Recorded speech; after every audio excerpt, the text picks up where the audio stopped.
বাচ্চা হওয়ার তথ্যটি ভুয়া, কেউ এডিট করে ছেড়েছে বললেন ওমর সানি। জায়েদ খান ও ওমর সানির ঘটনায় কয়েকদিন ধরে উত্তাল চলচ্চিত্র পাড়া। বাংলাদেশ শিল্প সমিতিতে লিখিত অভিযোগ করেছেন ওমর সানি। সেখানে তিনি জায়েদের বিরুদ্ধে সংসার ভাঙা ও তাকে হত্যার হুমকির অভিযোগ আনেন।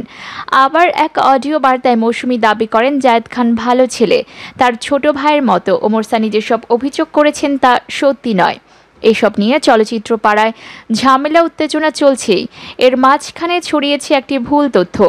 সেটি হলো আবারও নাকি বাবা মা হতে যাচ্ছেন সানি মৌসুমী। কোনো এক সাংবাদিকের সঙ্গে অভিনেতা ওমর সানির একটি কল রেকর্ড ফাঁস হয়েছে।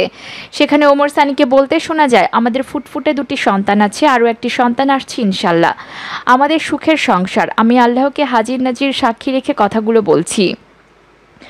মৌসুমী, ওমর সানি ও জায়েদ ইস্যুতে সোমবার কল রেকর্ডটি ছড়িয়ে পড়ে সামাজিক যোগাযোগ মাধ্যমে।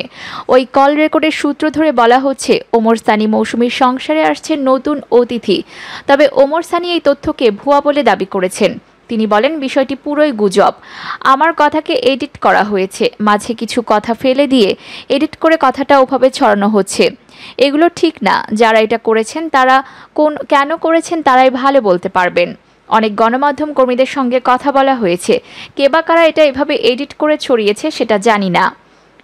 এদিকে জায়েদ খানের বিরুদ্ধে ওমর সানির আনা অভিযোগ অস্বীকার করেছেন চিত্রনায়িকা মৌসুমী। তবে জায়েদ খানের বিরুদ্ধে শিল্পী সমিতিতে যে অভিযোগ ওমর সানি করেছেন তাতে অটল থাকার কথা জানিয়েছেন তিনি।